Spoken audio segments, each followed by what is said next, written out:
বাতিল কৰক বাতিল কৰক বাতিল কৰক ভূমিপুত্ৰ বাতিল কৰক বাতিল কৰক বাতিল কৰক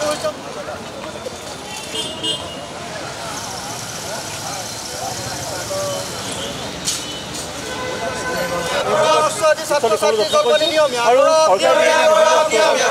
অনুসূচিত বেকলগ পূৰণ কৰক ভূমিপুত্ৰ অতি সোনকালে বাতিল কৰক বাতিল কৰক বাতিল কৰক ভূমিপুত্ৰ অতি সোনকালে বাতিল কৰক বাতিল কৰক বাতিল কৰক অনুসূচিত যুৱ ছাত্ৰ পৰিষদ অসম জিন্দাবাদ জিন্দাবাদ জিন্দাবাদ জিন্দাবাদ অনুসূচিত ছাত্ৰৰ প্ৰতাৰণা নচলিব নচলিব অনুসূচিত জাতিৰ বিভিন্ন সমস্যাৰ দাবীত আজি গোলাঘাটৰ জিলা আয়ুক্তৰ কাৰ্যালয়ৰ সন্মুখত অনুসূচিত জাতিৰ যুৱ ছাত্ৰ পৰিষদ গোলাঘাট জিলা সমিতি আচলতে অৱস্থান ধৰ্মঘট কাৰ্যসূচী ৰূপায়ণ কৰিছে।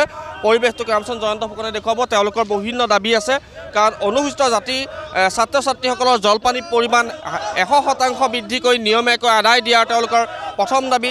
অনুসূচিত জাতি জনজাতি বিষয়া কৰ্মচাৰী পদোন্নত জ্যেষ্ঠতাৰ ধাৰাবাহিক বাহাল ৰখাৰ তেওঁলোকৰ দাবী।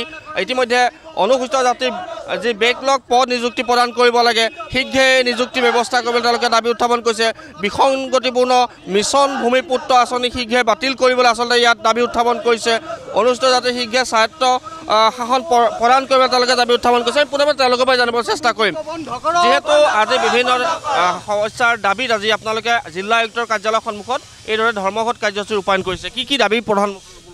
হয়, প্ৰথমে মই আমাৰ অনুসূচিত জাতি যুৱ ছাত্ৰ পৰিষদৰ পৰা এই নৱবৰ্ষৰ শুভেচ্ছা জনাইছোঁ সদৌ অসমবাসী ৰাইজলৈ, আৰু কামনা কৰিছোঁ আহি থকা দিনসমূহ অসমৰ ৰাইজৰ সুখ শান্তিৰে ভৰি পৰক আৰু ভাল হওক, হিংসাবিলাক নাইকিয়া হওক। কথা হ'ল কি, অতি দুৰ্ভাগ্যজনক বিষয়, এই বছৰৰ আজি 8 তাৰিখে প্ৰথমেই আমি কাৰ্যসূচী ৰূপায়ণ কৰিবলৈ ওলাইছোঁ। কাৰণ আপোনালোকে জানে স্বাধীনতাৰ আজি 76 বছৰ পাৰ হৈ গ'ল।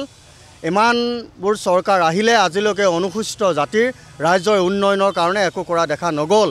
তাৰ কাৰণে আমি অনুসূচিত জাত বহুত ক্ষোভত আছোঁ, আৰু বিগত সময়ত 2016 চনৰ পৰা অহৰ্নিশে আমি দিছপুৰ, দিল্লী, য'তে নহওক প্ৰত্যেকখন জিলাত আমি নিজৰ প্ৰতিবাদ সাব্যস্ত কৰিছোঁ, অৱস্থান ধৰ্মঘট কৰিছোঁ, আন্দোলন কাৰ্যসূচী লৈছোঁ।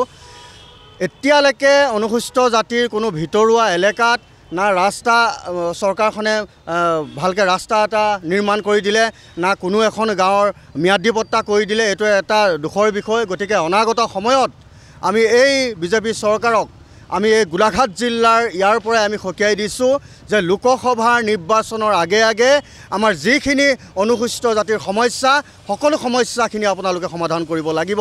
নহ'লে আমাৰ এই অসমৰ 40 লাখ অসমত বাস কৰা অনুসূচিত জাতিৰ এলেকাত কিন্তু আপোনালোকক নিষিদ্ধ কৰা আমি সিদ্ধান্ত গ্ৰহণ কৰিছোঁ।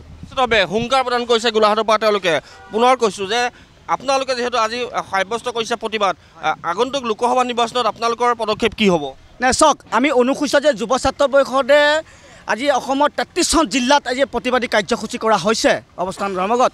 ডক্টৰ হিমন্ত বিশ্ব শৰ্মা ডাঙৰীয়াক ইয়াৰ পৰা আমি সকীয়াই দিব বিচাৰিছোঁ যে অনুসূচিত জাতি এলেকাত ঠাইত যদি তেখেতলোকে ডেভেলপ বা উন্নয়ন নকৰে, আৰু আমি দেখা পোৱা গৈছে কোনো উন্নয়ন কৰা হোৱা নাই, যদি আমাৰ বেকলগ পোষ্ট যদি পূৰণ নকৰে, অনুসূচিত জাতি জনজাতিসকলক যদি পদসমূহ পূৰণ নকৰে, তেতিয়াহ'লে আমি অনুসূচিত জাতি জনজাতিৰ ঠাইত যদি তেখেতলোকে প্ৰৱেশ কৰে, আমি কিন্তু তাত বাধা দিবলৈ আমি বাধ্য হ'ম। আৰু অনুসূচিত যে যুৱ ছাত্ৰ পৰিষদে ইয়াৰ পৰা ধিক্কাৰ আৰু গৰিহণা জনাইছোঁ যে B.R. আম্বেদকাৰদেৱে দি থৈ যোৱা যি সংবিধানৰ নীতি আদৰ্শৰ মতে এইখন চৰকাৰে কৰা দেখা পোৱা নাই।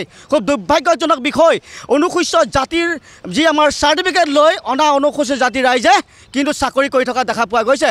এইখন চৰকাৰে যি ধৰণে সেই এপছটো বন্ধ কৰিব লাগে, সেই এপছটো বন্ধ নকৰি তেখেতলোকে অনা অনুসূচিত জাতিৰ মানুহক তেখেতলোকে কিন্তু ৰক্ষণাবেক্ষণা দিবৰ কাৰণে আমি পৰিলক্ষিত হৈছে, আমি দেখা পোৱা গৈছে। সেইকাৰণে ক'ব বিচাৰিছোঁ অতি শীঘ্ৰে যে বেকলগ পোষ্ট পূৰণ কৰিব লাগিব, যি আমাৰ মাতৃ পট্টা দিবলৈ আছে দিব লাগিব।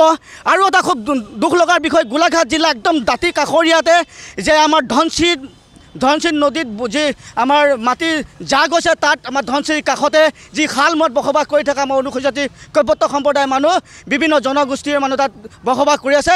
সেই মানুহখিনিক আজিও কিন্তু পাত্তা দিয়া নাই এখন চৰকাৰে। কিন্তু এইখন চৰকাৰ লক্ষ্য উদ্দেশ্য কি আছিলে? সকলো সময়ত নিৰ্বাচনত প্ৰত্যুত্তৰ দিব নেকি? চাওক, এইটো 100% দিম। কিয় নিদিম? আমি অনুসূচিত জাতিৰ ঠাইত যদি তেখেতলোকে যদি ইন্দি মাৰে নহয় আমি বন্ধ কৰিবলৈ কিন্তু বাধ্য হ'ম আমাৰ দাবী কিন্তু মানিবই লাগিব আমাৰ দাবী